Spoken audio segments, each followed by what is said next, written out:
I hate the camera every time. Yo, what's up, guys? It's your boy, Keep It Real MMA. I just wanted to make this video.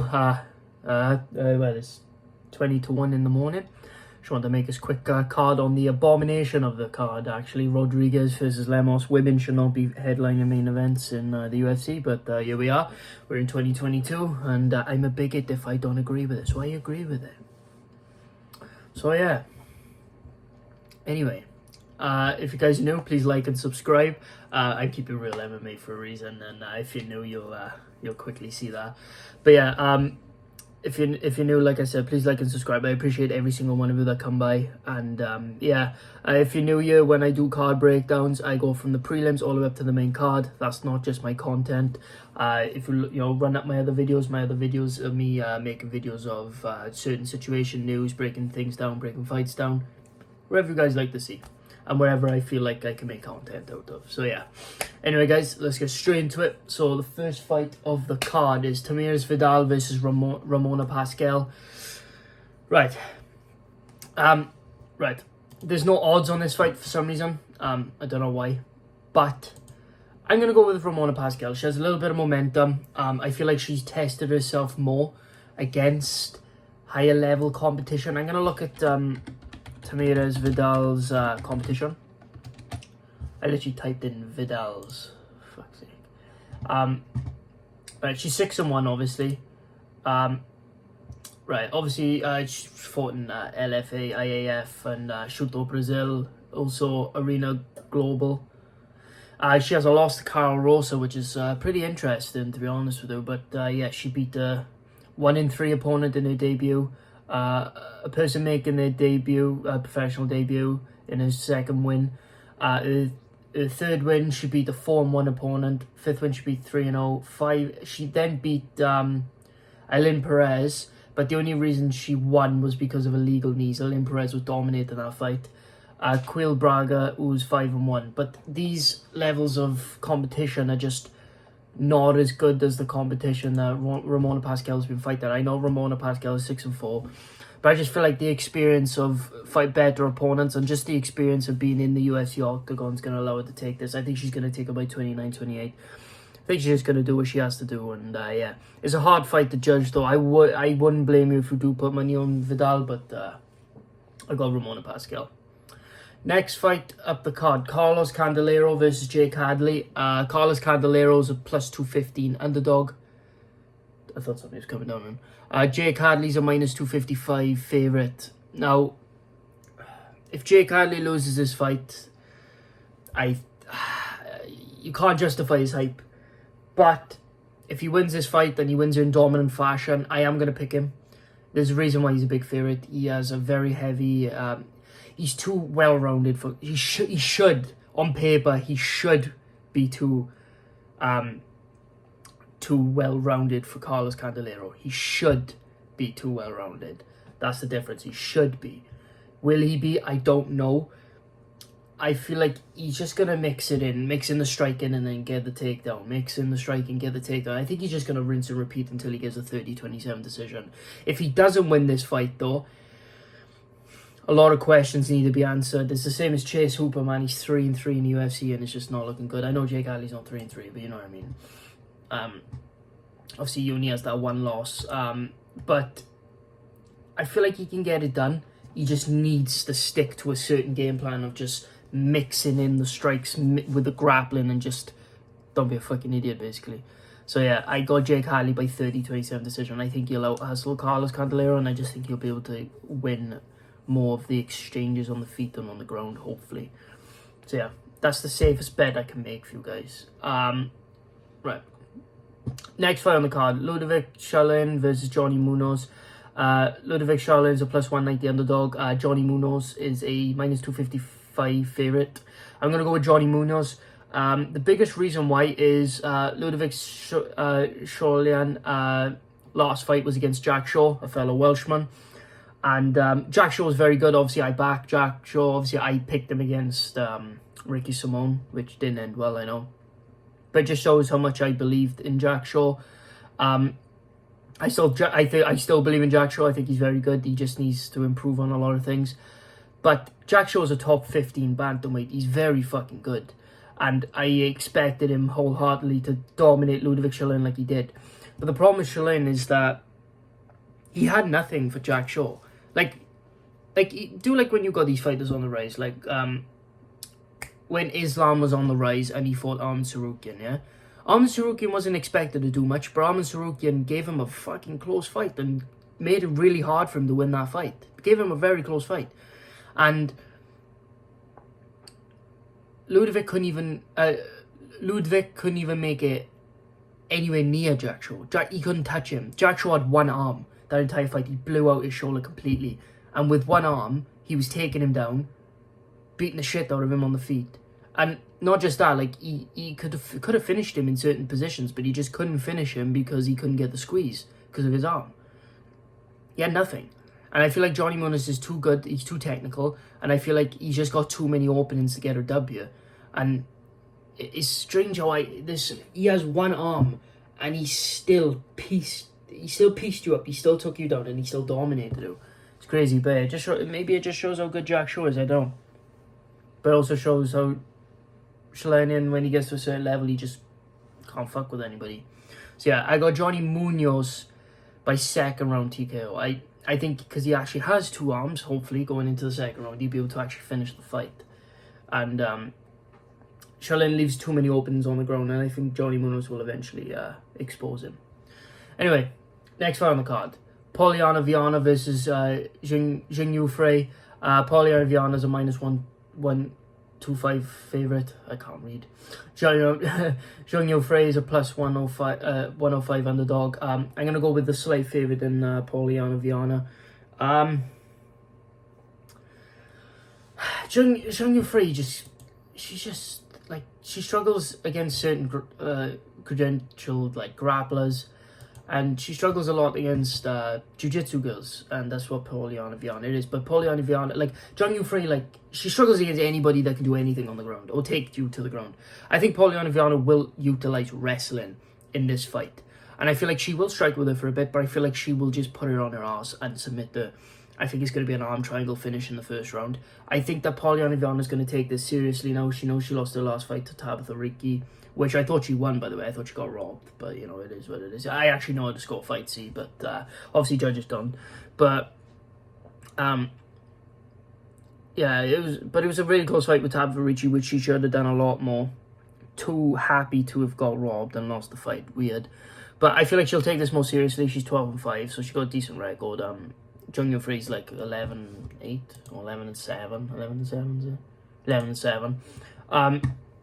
She just struggles against people who can wrestle and can do jiu-jitsu, and I feel like Poliana Viana will expose her on the ground and get a first round arm triangle finish. If not, I think she might get an arm bar in the second round. So either a first round triangle finish or a second round arm bar finish. Next fight on the card. Mario Batista versus Benito Lopez. Mario Batista is a -285 favourite. Benito Lopez is a +240 underdog.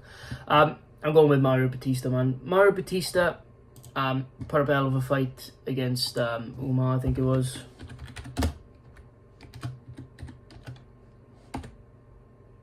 Oh, fuck. How the fuck do you spell that? Batista. It's mad. Sure, dog. I just want to get his record up. No, I went against Umar, was it? No, I went against Umar. I don't know. But yeah, obviously his two losses are to Corey Sandhagen and Trevin Jones. I mean, Trevin Jones is okay, but obviously he got chinned in that fight. You know what I mean? No shame in it really. He just got chinned. That was the Blachowicz and Adesanya card. His loss to Corey Sandhagen was back in 2019. He lost via armbar. Like, he's a very good fighter, and the thing is, right, like, everything's starting to click with him. He's starting to put pressure on people. He's starting to find his rhythm, you know what I mean? And that's what you want with somebody like that. Somebody to come into their own and start mixing in the things that they know they were capable of. Like, he beat Brian Kelleher a lot easier than what Umar. That's why Umar was in my head. Because Umar fought Brian Kelleher, and Mario Batista made quicker work of him and made him look worse than what Umar did. Obviously, he rear naked choked Brian Kelleher. He dominated Jay Perrin. And I just feel like because it's Benito Lopez's debut, he's got a lot on his mind. I mean, he's going to legit does it. Mario Batista, he's coming to his own. I think he's a fucking beast. I think he can get into the rankings pretty easily in the bantamweight division. I believe in this guy, and I do think it's a very safe bet if we go with him by second round TKO. I just think his pressure's going to be too much, and I think he's got great striking to back it up, and the ground game too. Anyway, next fight on the card. Miranda Maverick versus Shayna Young. Miranda Maverick is a minus 600 favourite. Shayna Young's a plus 450 underdog. Now, Shayna Young she's okay, but when she reaches a certain level, she struggles a bit, and I just think Miranda Maverick is that level where she got robbed against Macy Barber, and look how good Macy Barber's looked now. You know what I mean? Since getting the robbery win over Miranda Maverick. And the thing is, like, Shayna Young struggles against somebody who can mix it up and has that good of a ground game. I just think she's just going to absolutely school Shayna Young from start to finish. I think she'll get a 30-27 decision where she'll almost finish her in a couple of instances. I just think she's a lot better than Shayna Young. She's just better on the feet, better on the ground. I just think that she can mix it up and make Shayna Young worry about takedowns, worry about strikes, and I just think that she's just going to get a 30-27 decision easily. Almost finish her on the ground a couple of times. I really do think Miranda Maverick's a very good fighter. Seems like the more fights, like, you know what I mean, as she progresses through her career, the more manly she looks. So I got her by that edge too. So yeah, Miranda Maverick 30-27 decision. Not really much to say about the fight, to be honest with you. It's just I think that she's got this in the bag. Next fight on the card, Darek Minner versus Shaylin Nurdumbeke. There's no odds for this fight, by the way. I got Shaylin Nurdumbeke. His cardio's improved a lot from his last couple of fights. Darek Minner does tend to gas, but the problem with Darek Minner is he just doesn't do enough. And Shaylin will hustle. And the thing with Shaylin, man, he's strong as fuck. And for some reason, he keeps his strength. Even when he used to get gassed, he keeps his strength. He's strong as fuck. He's weirdly strong. I won't be surprised if he's on steroids or something.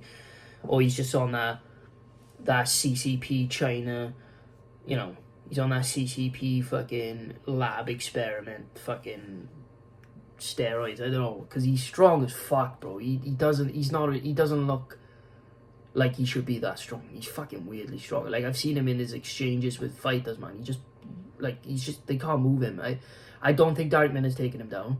And not only is he not taking him down, I think Shaylin's a better striker too. So he's just going to out-hustle him, be the better striker, not be able to get taken down. Not just because of technique, but because of how fucking strong he is in grappling situations. You'll see, if you've never seen him fight before, you'll see what I'm talking about. With an improved cardio base, I don't think Darek Minner beats him. I'd be surprised if he does. But obviously this is MMA. But I got Shaylin Nurdumbeke, I think is the better option, the safer option for you to bet on. Next fight on the card, Grant Dawson versus Mark Mazden. Grant Dawson's a minus 215 favourite. Mark Madsen's a plus 185 underdog. Now, considering Mark Madsen is underrated, his win over who was it? Clay Guida was just a fucking blatant robbery. Grant Dawson's a proven fighter who's did very well. He had a hiccup against I'll have a look. I can't remember the name. I can never remember names. Dawson. Grant Dawson.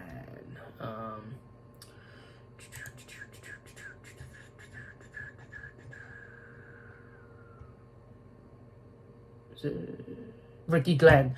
That was the one where it was a majority draw decision.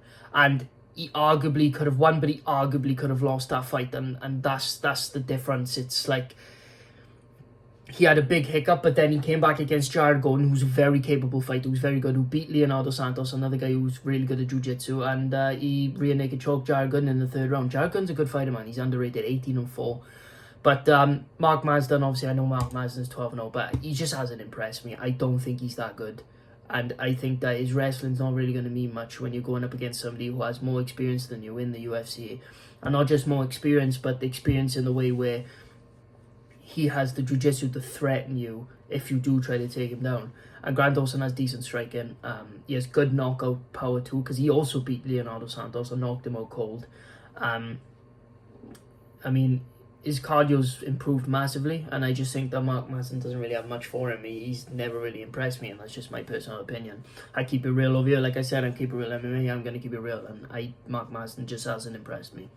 So I got Grant Dawson by third round TKO to ground and pound. I think that Mark Masden will eventually start to gas all that muscle on him, and I just feel like Grant Dawson will get him down and just ground him out and just soften him up until the ref pulls him off. Next fight on the card, Tagir Ulanbekov versus Nate Maness. Tagir Ulanbekov is a -210 favourite. Nate Maness is a +180 underdog. I got Tagir Ulanbekov. I just think the all-aroundness is, and like base with the grappling. I don't think Nate Maness just has nothing off of his back. Nothing. Like, he had nothing for Umar. Like, Brian Kelleher was at least giving Umar scrambles to worry about. Nate Maness did nothing. He just got taken down and lied on his back the entire fight. He did nothing. He didn't even attempt to do anything, really. And I think coming down a weight class, he's got to adjust. And you know how people don't get very successful moving down. Jose Aldo's really the biggest one. Who didn't have the best success anyway. Like, he was the most successful guy in the world for moving down. Like, I mean, most people have success moving up a weight class, like Robert Whittaker, who should be champion right now. But yeah, that's a story. Well, I've already talked about it multiple times, but I will mention every video I can, because fuck these judges. But yeah, Nate Maness, like, I think he could get lucky. I think he could chin Tagir, but the problem is, like, Nate Maness, like, once he gets taken down, he doesn't have anything. And yeah, he might be better because he's going to be a lot bigger at flyweight, but what's his chin going to be like? He finished Tony Gravely, but he almost got chinned himself that fight. He got saved by the bell. And how am I going to trust that cutting even more weight to be bigger? I mean, your chin's going to be worse by default. And I think Tagir is just going to 30-27 him, but in a dominant way. Just take him down, do what he needs to do, and just edge him out every round. But dominantly in a way, if you get what I'm saying. Like, yeah. Feels bad, man, but I mean, that's just the way the cookie crumbles, I guess. But yeah, I got Tagir's the safest bet, in my opinion. I think that's why he's such a big. I think that's why he's a 2-1 favorite. But yeah. Next fight on the card: Chase Sherman versus Josh Parisian. Chase Sherman's a -130 favorite. Josh Parisian's a +110 underdog. Don't be fooled by Chase Sherman looking good against Jared Vandeira. And I know Jared Vandeira should have beaten Acosta, Waldo Cortez. Yeah, Waldo Cortez Acosta. That was a robbery. He shouldn't have lost that. But Chase Sherman is just not that good, man. Like, the thing is, like, he was on a 4-fight losing streak before he snapped it by beating Jared Vandeira, who's not that good anyway. So it just shows how shit Acosta is, really. He needs to really improve. But luckily he's young, he can. Well, he's not young. He's not even that young. But, you know what I mean? He's young enough for heavyweight to improve. Josh Parisian is very wild, but the thing is with Josh Parisian, I just think he has the grappling necessary to give Chase Sherman problems. And the thing is, Chase Sherman is very, very lucky to even be in the UFC because he was, like I said, he was on a 4-fight losing streak. 4-fight losing streak. And Josh Parisian, I just think he has a lot of weapons on the feet to make him worry about it. And I just think that his grappling is going to make the difference here as well. I got Josh Parisian by second round KO. I think he will catch Chase Sherman on the chin, and I don't think Chase Sherman has the cardio. I don't think he has the necessary grappling skills to deal with it.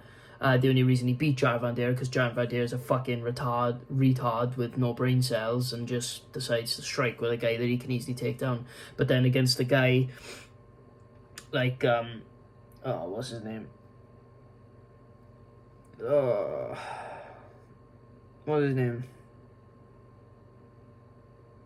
Oh, I can't remember the name. This is doing my head in.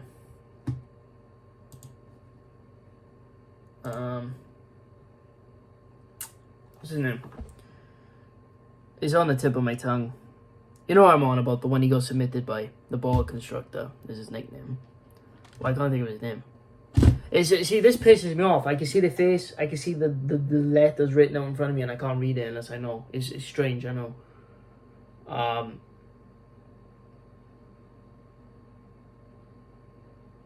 Hold on.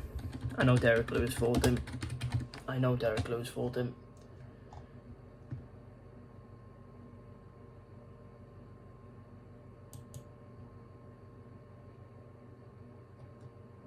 Alexei Olenek. That's the one. Yeah, but yeah, like I said, right, his tactic against Alexei Olenek was to take him down, even though he knew he would get submitted if he did. So yeah, I got Josh Prisian by second one KO. I just think he's going to dominate this fight more than you think. Right, next fight on the card. Neil Magny versus Daniel Rodriguez. This is a pick'em fight. I'm going with Daniel Rodriguez, and I know, he had a weight advantage over Lee and he got a robbery win over him. Yeah, I know. But the weight advantage didn't really matter because they weren't grappling. But I do agree, Lee got devastatedly robbed against Daniel Rodriguez. But Neil Magny just looks past it. Like, he's clearly out of his prime. Ever since that Jeff Neal fight, I don't know how the fuck he beat Jeff Neal, but ever since that Jeff Neal fight, he's just looked trash. He just hasn't looked good. Max Griffin clearly beat him. And it's not looking good if you're a top 10 welterweight at the time. No, top 15 welterweight at the time. You're number 30 now. And Max Griffin should be beating you. You have to get a robbery win over Max Griffin.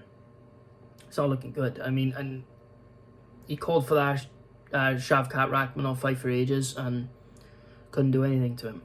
Put up a really bad performance, to be honest with him. But, yeah, it's mad.